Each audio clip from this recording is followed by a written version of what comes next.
Thank you sir. ఇంత దూరం ఇచ్చేసి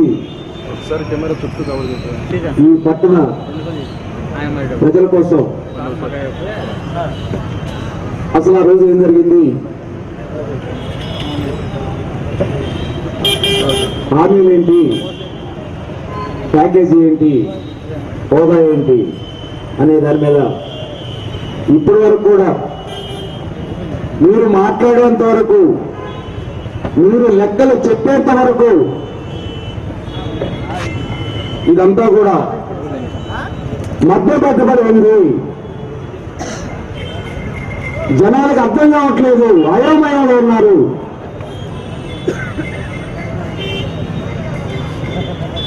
చీరాల్లో ఈ వేదిక స్టార్ట్ చేద్దామని అనుకున్నప్పుడు లేదు, ఉడుకుతారింది, ముఖ్యంగా అవుతుంది అని ఈ వేదికని మేము స్టార్ట్ చేయడం జరిగింది. చీరాల్లో నేను పెరిగిన ఊరు నా ఊరు చీరాల, నేను చదివిన ఊరు చీరాల, కానీ నేను ఉద్యోగరీత్యా ఎక్కడ ఉండొచ్చు, తెలంగాణ ఉద్యమాన్ని కళ్ళతో చూశాం. వాళ్ళ రాష్ట్రాన్ని వాళ్ళు పరిపాలించుకుంటా ఉన్నారు. 6 విభజన హామీలు ఉన్నాయి. మనం కాదు, మన బిడ్డల భవిష్యత్తు అగమ్య గోచరం అవుతుంది. అస్తమించే సూర్యుడి పెరుగుతావు ఈ యుద్ధం, ఉదయించే మన బిడ్డల భవిష్యత్తు కోసం మనం ఈ పంతం కేంద్ర రాష్ట్రాల మీద, నాయకుల మీద కాదు. మనకి న్యాయంగా రావాల్సినవి ఆ రోజు మీరు రాజ్యసభ సాక్షిగా ప్రధానమంత్రి చెప్తే దానికే చట్టబద్ధత తీసుకురాలేకపోతే ప్రతిపక్షంలో ఉన్నప్పుడు ఒక మాట చెప్పి, అధికార పక్షానికి వచ్చిన తర్వాత ఒక మాట చెప్పి 2.5 సంవత్సరాలు ప్రజల చీకట్లో పెట్టి నాటకాలు ఆడుతూ ఉంటే నేను ఒకసారి శ్రీనివాసరావు ఫోన్ చేసి, సార్ మేము చీరాల్లో ప్రత్యేక హోదా మీద ఒక సభ పెడదామనుకుంటున్నాము అని చెప్పేసి అడిగారు మామూలుగా. ఆయన చాలా ఆలోచనగా, ప్రత్యేక హోదా ఒకటే కాదండి కావాల్సింది, ఈ జనాలకు అర్థం కావట్లేదు, విభజన హామీలతో కూడా ప్రత్యేక హోదా కావాలి అని చెప్పేసి ఆయన చూడడం జరిగింది. దాన్ని బేస్ చేసుకునే మేము ఈరోజు విభజన హామీలతో కూడిన ప్రత్యేక హోదా అడుగుతూ ఉన్నాం. అడగడం మన హక్కు. ఆ రోజు వాళ్ళు రాజ్యసభలో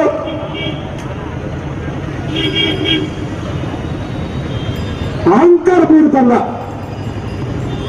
ఏంటి మేము సంప్రదించేది, ఈ తెలుగోళ్ళు మనకు అర్థమా, ఈ తెలుగోళ్ళు మన ప్రశ్నిస్తారా, వీళ్ళల్లో సామ అసత్వం ఉన్నాయా అని చెప్పేసి అని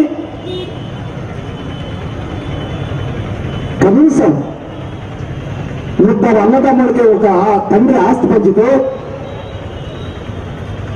4 పెద్ద మనుషులు కూర్చొని, అయ్యా ఈ దూడ నీది, ఈ బర్రె నీది, ఈ మేక నీది, ఈ కోడి నీది అని చెప్పేసి పంచుతారు.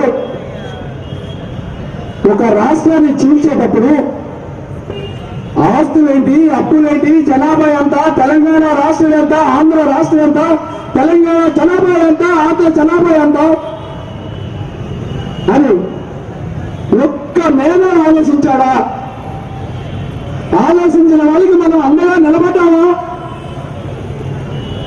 నిలబడా. ఎందుకు? ఎవరు ఎట్టబోతే మనకేంటి? మనం హాయిగా తింటున్నాం, సినిమాలకు వెళ్తున్నాం, షికార్లకు వెళ్తా ఉన్నాం. ఏదో పక్కన బిడ్డ బాధపడితే ఆ బిడ్డతో పాటే మన బిడ్డ బాధపడతాడు, కానీ మనం పోరాటం చేస్తే వస్తా అని చెప్పేసి మనం ఏది తగ్గించుకోకుండా ఉన్నాం. ఎంతకాలం ఉంటాం? ఒక శ్రీనివాస్ గారు ఒక పవన్ కళ్యాణ్ గారు ఇంకో వ్యక్తి సభలు పెడితే ఆ సభలకు మనం వెళ్తాం, వింటాం, తర్వాత ఏం చేస్తున్నాం? పోరాడుతున్నామా లేదు అడగం. ఎందుకంటే పోరాడేవాడు పట్టి ఇంట్లో పుట్టాలి, వ్యాపారం చేసి డబ్బు సంపాదించేవాడు మన ఇంట్లో పుట్టాలి అని చెప్పేసి మనం ఒక దృక్పథాన్ని అలవాటు చేస్తున్నాం. అంటే పోరాటం చేసి పనులు తినేవాడు పక్కింటోనే ఉంటాడు, వ్యాపారం చేసి డబ్బులు సంపాదించి మేడలు కట్టేవాడు మన ఇంట్లో ఉంటాడు. కాబట్టి వాడి బాధలు పడతాడు. ఒకే మనం అనుభూతాం, లేకపోతే అలనుభూతాం.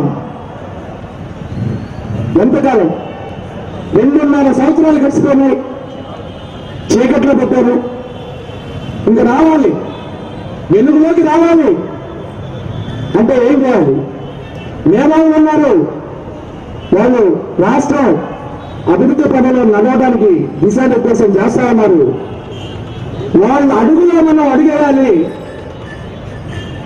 ఆ అడుగు ఒకటి కాదు, 5 కోట్ల అడుగులు వాళ్ళు అడుగులో వేయాల్సిన బాధ్యత మన మీద ఉందని చెప్పేసి ఈ వేదిక ద్వారా మీ అందరికీ తెలియవలసి ఉందా?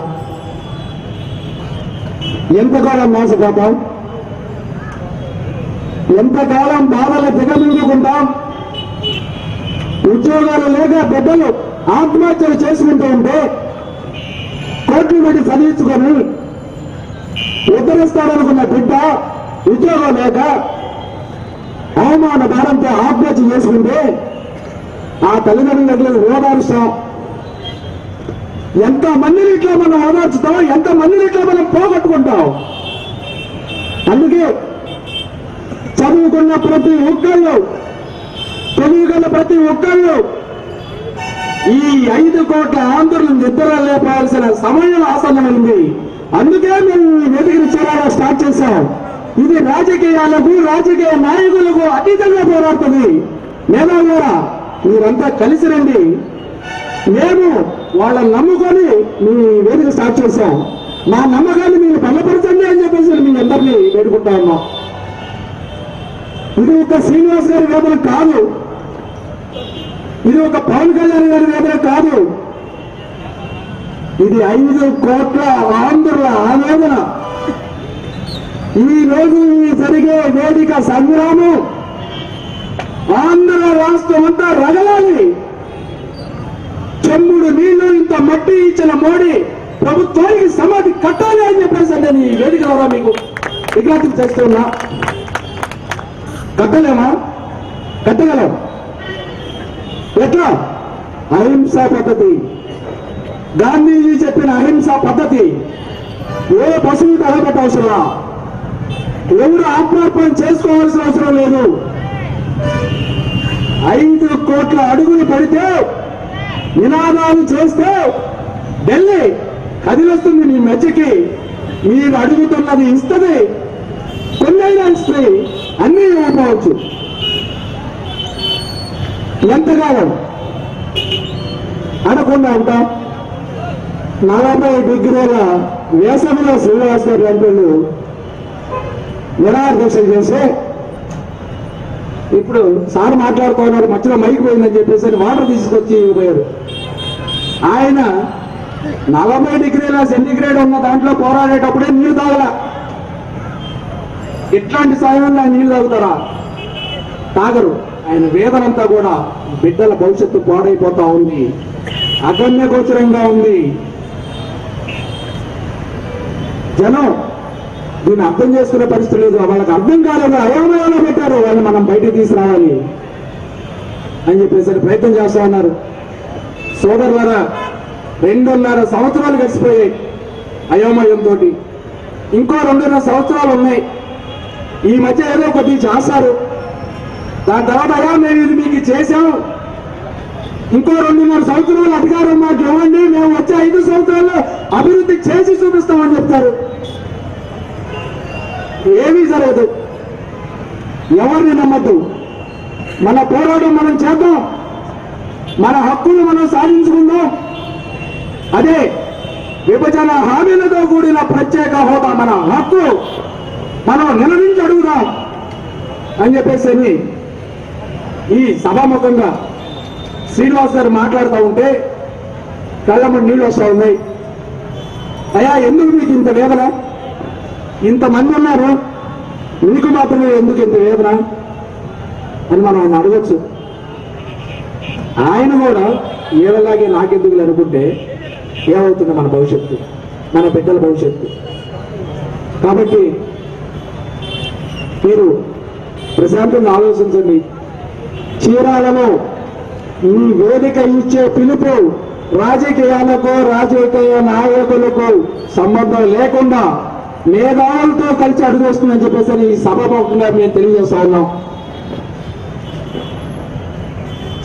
40 కోట్లు 50 కోట్లు ఇవేమి మనకి ఇచ్చామని ఒకటి చెప్తారు, ఇవ్వలేదని ఒకటి చెప్తారు. అయ్యా, మేము 1,20,000 కోట్లు ఇచ్చాం, ఏమైందో మాకు తెలీదు, దానికి లెక్కలు చెప్పలేనండి, మేము ఇంకో 1,00,000 కోట్లు ఇస్తామని చెప్పేసి కేంద్ర ప్రభుత్వం చెబుతా ఉంది.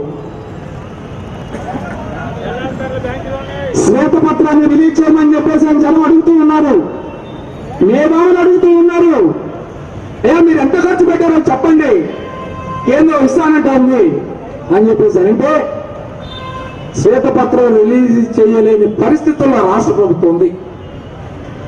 అందుకే సోదరులారా, ప్యాకేజీలు ఎట్లా మనకు తెలియదు, అభివృద్ధి మనకు కనపడదు. కాబట్టి ఏకైక మార్గం విభజన హామీలతో కూడిన ప్రత్యేక హోదా మాత్రమేనని ఇంకొకసారి మనవి చేస్తూ,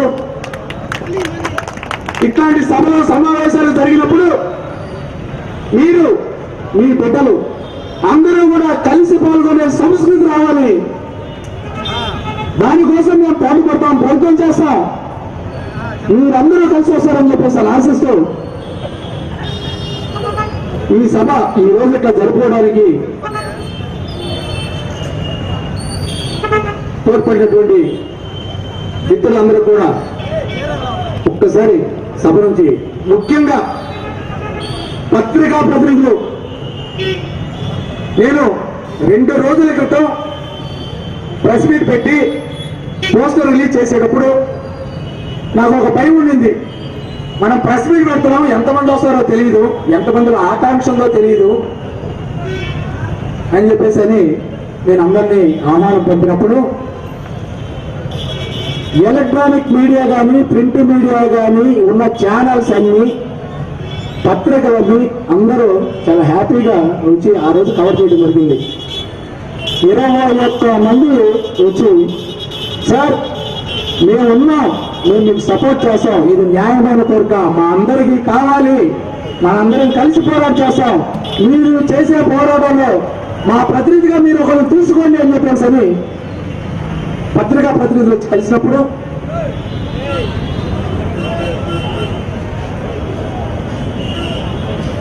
మేము వాలంటీర్గా వాళ్ళందరినీ ఫోటోలు చేశారు.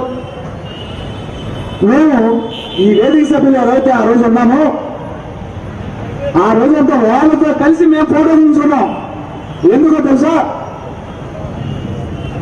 ఈ ప్రత్యేక హోదా వేదిక ఉద్యమానికి మీరే మొదటి అడుగు అని చెప్పేసి ఈ సభాముఖంగా తెలియజేస్తున్నాం. అందరిలో ఆకాంక్ష ఉంది. ఇది ఈ రోజు చర్యలతో మనం ఆగిపోకూడదు. ఆంధ్ర రాష్ట్రం రగలాలి ఉద్యమాలతో, నిప్పుతో కాదండి, ఆత్మహత్యలతో కాదు, నిప్పుతో కాదు, ఉద్యమాలతో రగలాలి. మాటలతో మనం నాయకులను ప్రశ్నించాలి. కాబట్టి ప్రశాంతంగా ఆలోచించండి. నెక్స్ట్ మేము చేయబోయేదంతా కూడా ముందుగానే పత్రికా మండలిలో కూడా మేము రిలీజ్ చేస్తాం. ఆ రోజు మీరు ఇంకా ఎక్కువ మంది పాల్గొని ఆకాంక్షను బలంగా తెలియజేయాలని కోరుకుంటూ ఈ అవకాశాన్ని ఇచ్చిన మీ అందరికీ ఇంత ఓపిక విన్నందుకు మనస్ఫూర్తిగా కృతజ్ఞతలు తెలియజేసుకుంటూ